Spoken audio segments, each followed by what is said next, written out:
history of Billingsgate Fish Market goes back over 2,000 years to the days of the Romans.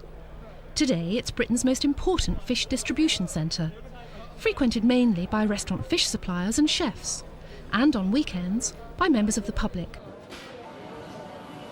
Gordon Ramsay is a frequent visitor, often going to Billingsgate with his supplier, Tony Allen, to check on the quality and variety of fish. Now this.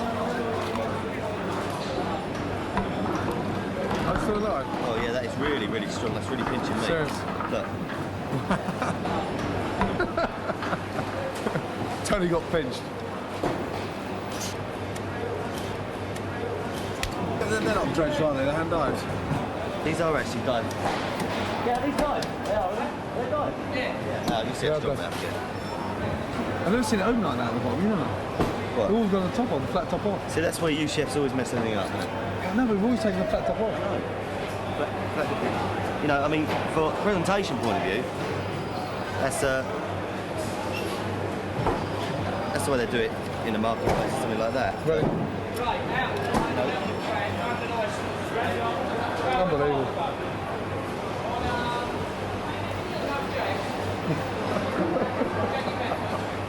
Very nice. 6 o'clock in the morning. I'll be back in a minute. I'm just going to be sick. Oh, mate. Not after my bacon sandwich.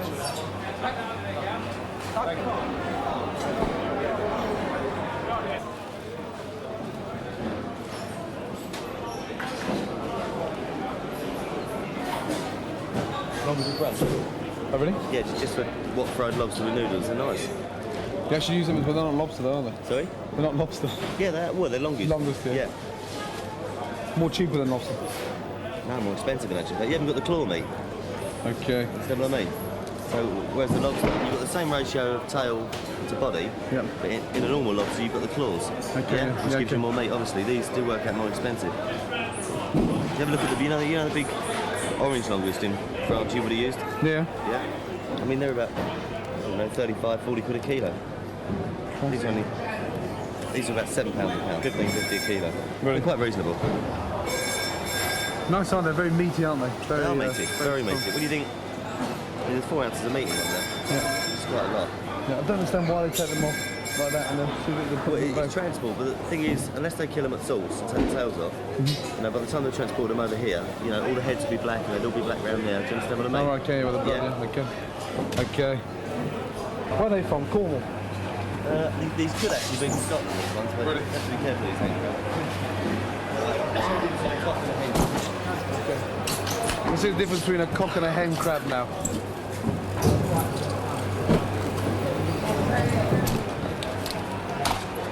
If you look at the shell size, they're comparatively the same. Same, yeah. Yeah? But all the meat comes from the cock crabs because they've got the bigger claws. That's more for display on the male side of it. Okay.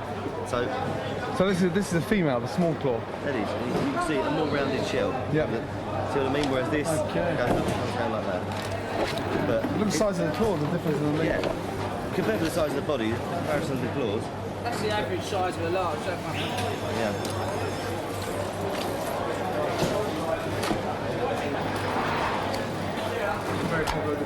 Huh? Memories of China. No spider crabs, no? Yeah, there might be a few up here. Let's go and The have a only look one at I might have on these ocean. All right. They're big dead. No worries. Cheers, Gav. See you later. Right. Bye.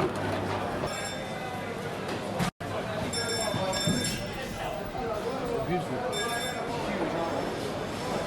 What was that, Joe? About £20? Only about 10 or 11. Sheer strength you feel it. But you know, that's a dry cloth, unbelievable. That's unreal. They buy it, they must buy it, no? Yeah, I think they do now and again. I mean, I'll be bit. Put that in your hand. No, right. They pick it up and dry it. I mean, just see if you can just grab on one like that. Just feel that strong way up. That's unbelievable. For £1.5 pound. Unbelievable. They're so strong, aren't they? They must be one of the strongest fish, no? Oh yeah, definitely. I'll tell you what. I mean, but these eels, yeah. is I've had some meals all over.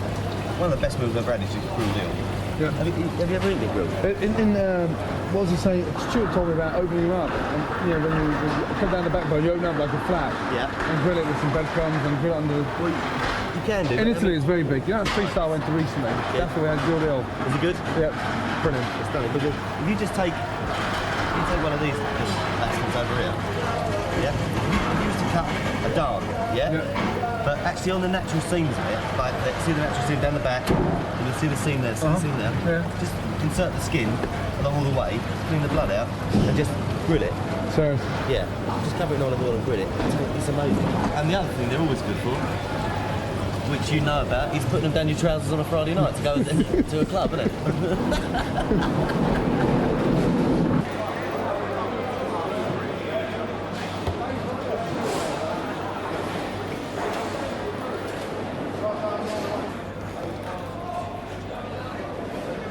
Actually, really nice. When you get the big fat spreads, just take the corner of that book. Good up. oh, not very good. Right. Again, wooden box, yeah? Yeah, Fantastic. properly done.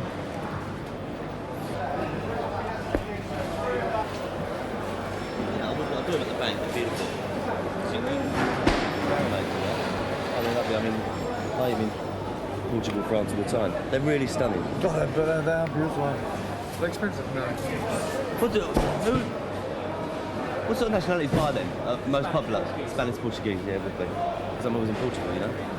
How are you? Good.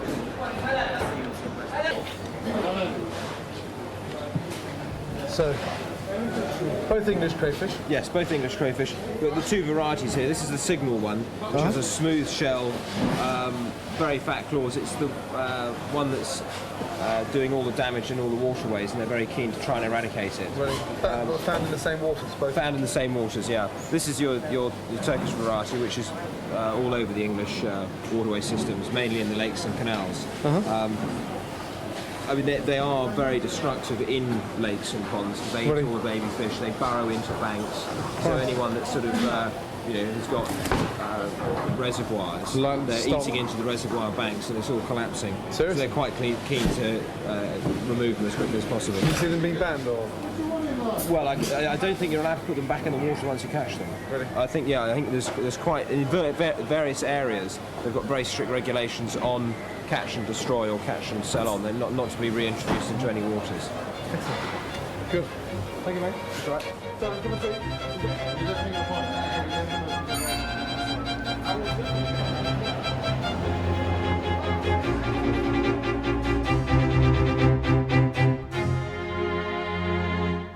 Okay, roasting salmon. The exciting thing about roasting salmon is caramelising the skin. There's nothing worse than having a slice of salmon which has been roasted with soggy skin. So this has been beautifully scaled. We have dried it. Again, crucial part, drying of the skin is paramount because when we put it into the non-stick pan, it's got to be croustillant and nice and crispy. Scales have been removed, skin side down, and we're just going to very, very carefully insert our knife on top of the skin 3, 4, 5 times, and then finally off. It's lightly marked on top in order to let the olive oil render through the salmon, keep it nice and pink, and it prevents this skin from buckling. Sweet and sour pepper sauce, one of the most simple and most delicious sauces ever to make. Red and yellow peppers, just sliced round like so. Banana shallots. You can actually see now why they're called banana shallots, because they actually look like bananas. Again, just sliced in half, like so. They've got a beautiful colour to these, and they're very fragrant and slightly more expensive than your normal run of shallots, but well worth it in the end because of the flavour. When we get to caramelise these, they're so sweet and they colour very easily, which is nice. So, down through the shallot.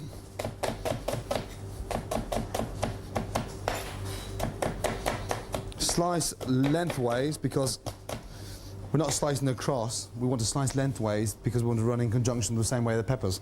So if they're all sliced in lengthways together, they caramelise evenly, and most importantly, they don't burn. Into a bowl with the peppers, just very lightly mix that through with your hands and start to break up the shallots so they become nice and full-length strands. Inside that, we're going to put some basil. No need to pick it off its stem because it's beautiful, it's very fragrant, it's very fresh, and we want to use the stem, so just pick the bottom of it, which sometimes tends to be a little gritty. Very generous with the basil, nice sprig of tarragon, little sprig of thyme, and then very carefully we've got 3 cloves of garlic. We're just going to lightly crush the garlic and leave them in like so. Sweet and sour pepper sauce, very, very simple, easy sauce to make. Start off with olive oil into the pan, very generous with the olive oil, rolling it around. Peppers, basil, shallots, thyme, all into the pan. It may look masses in quantity, but by the time it's caramelised, we've extracted all the juice from the peppers, the shallots are nice and sweet. It will break down into this lovely, almost like pepper puree.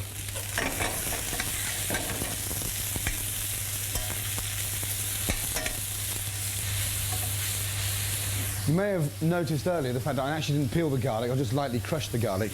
And the reason behind that, of course, is before we actually puree this sauce, to extract all those wonderful, delicious juices, we can actually remove the garlic, so therefore there's no need to peel it. And of course we know how finicky and long-winded peeling garlic is. Just lightly crush it in the pan, and prior to putting it through the blender, we're going to remove the garlic. As it starts to break down, a touch more olive oil, just to moisten the peppers and the shallots.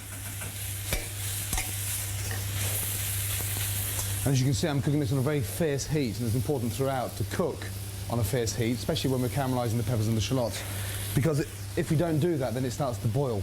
And a boiled pepper sauce to a wonderful caramelised sweet and sour pepper sauce is a complete difference in taste.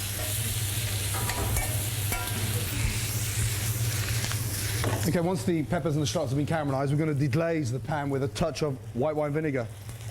This is where we're now starting to get our sour flavour from. The peppers are sweet, the shallots are caramelised, therefore maximising the sugar. Now we start this sort of sour process. And of course, at the bottom, it's just like a syrup. It almost becomes like a syrup. We've got the olive oil in there, we've got the sugar from the shallots, and this white wine vinegar has almost formed its own syrup, and that's important to look for that before you place the alcohol inside. Now the white wine vinegar is evaporated, we're going to put our nolly plough inside. Just very, very carefully round the outside of the pan. And I always put the nolly plough or the vermouth or whatever alcohol we're using to make sauce around the outside. We glaze the pan around the outside, and what this does, it helps to clean the juices from the outside and everything falls down underneath. So we don't actually burn anything on the top, and we're concentrating all those flavours at the bottom now. And we deglaze our pan around the outside, so it swirls all these wonderful juices, skins, herbs from the outside of the pan back into the centre where we want it. Now we're going to put our vegetable stock inside, and the vegetable stock is made out of carrots, onions, celery, like a proper vegetable stock. That's infused with a large bouquet garni, and we're going to clean the pan for the 3rd time round the outside with the vegetable stock. Into the pan, round the outside again.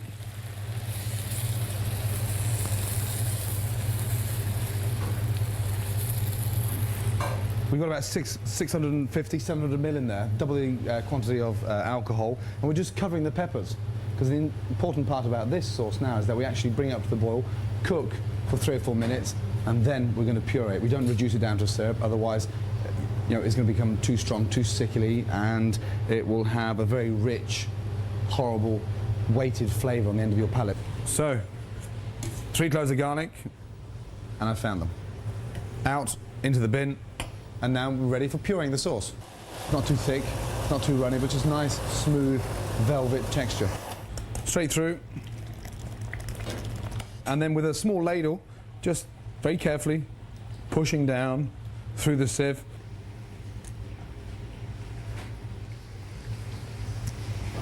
That's just the basic juice, and we're not actually finished there. We need to season it properly. A little touch of butter to give it that velvet texture, so it sits beautifully on the plate. But the flavours so far, delicious. Light, fragrant, and a very comfortable sauce to eat on your palate. So the most important part, even before we start cooking, this is the seasoning, and we don't season fish enough because it's live. There's only one texture and cuisson for fish. It's not like cooking meat. We have to be very, very careful on the seasoning. As you noticed, we open them up whilst we're slicing the tranches. So another reason behind that, of course, is that we can actually season them properly and really get inside there and start seasoning properly. I'm very finicky on pepper meals with loose tops because the looser the top, the bigger the grain. You know, I want my pepper meal nice and tight inside, so when I grind the pepper, it's nice and fine, and so it doesn't look messy on the plate. Nicely seasoned, both sides. Generous, especially with the salt on the skin, because we want the skin to become crispy, so therefore we maximise on the salt. It becomes nice and crispy. It'll extract all the water out of the skin, and we've got this beautiful flat caramelised base. Both sides turned over again. Nicely seasoned. We're using here a touch of rock salt, sel de Guérin, which is a very fine, light brown rock salt, and it's very strong, so you don't need that much of it. Into a non-stick pan, oil,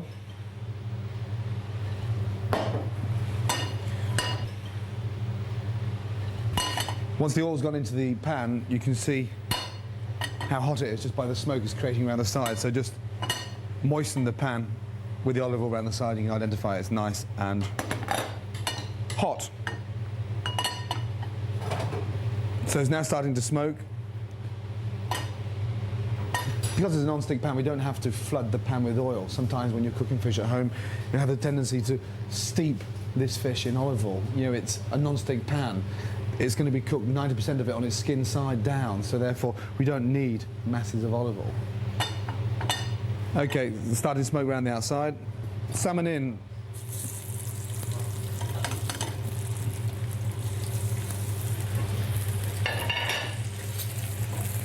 Just gently shake the pan to begin with to make sure that the skin is not sticking, but if it's a proper non-stick pan, then it won't stick.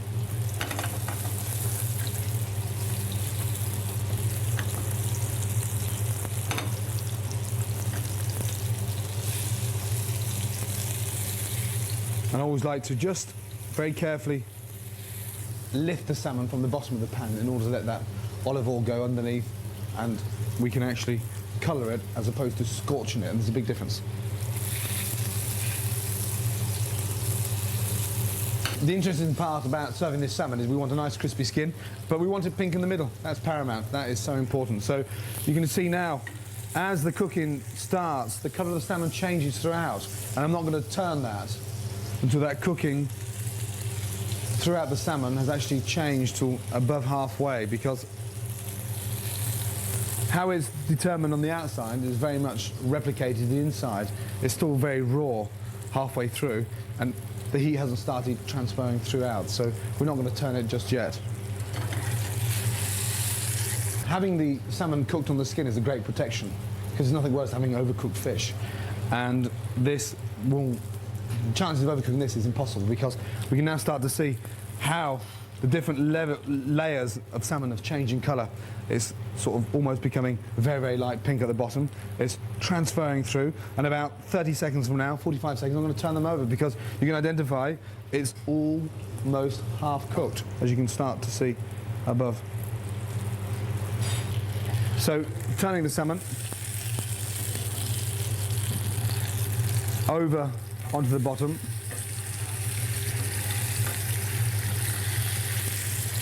And now you can see that is absolutely hard, solid, caramelised skin, which gives us a fantastic base that we've cooked our fish on. It's almost like a platform to prevent the salmon from becoming overcooked. So just tip it slightly, and then finally, before we take it out, just glaze your salmon with your olive oil, and it's still staying incredibly crispy, and that's very exciting to eat. It's very tasty. It's been dried with the salt, and it's very wonderful texture, crispy salmon. We're just going to season them again for the second time with our rock salt on top, and then out onto a buttered tray with paper just to drain that excess fat off, like so. We're just going to finish the sauce very, very gently with a touch of butter, just to give it that nice velvet texture. Important when you put the butter in, don't leave it in there, whisk it in. Otherwise, you'll have this horrible split effect, like split hollandaise. We don't want that. Whisk in the butter very quickly, like so.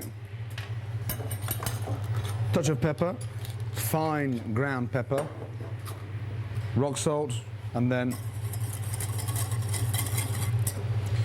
as a garnish for the sauce, inside we're going to finish it with little brunoise of pepper, small diced peppers of red and yellow, trimmings, offcuts that have just been cut up and cooked in salted water for about 3.5 minutes. And we're going to place that inside the sauce, stir it around. Delicious. Now we're ready to serve. Start to spoon the sauce in the centre of the plate with your garnish. The wonderful flavours. You've got the sweet and sour sauce, garnished with its peppers inside. Leave the peppers into the centre of the plate and let the juice spread throughout. Salmon, lift up and just sit on top of your peppers. Tranche of salmon with a sweet and sour pepper sauce.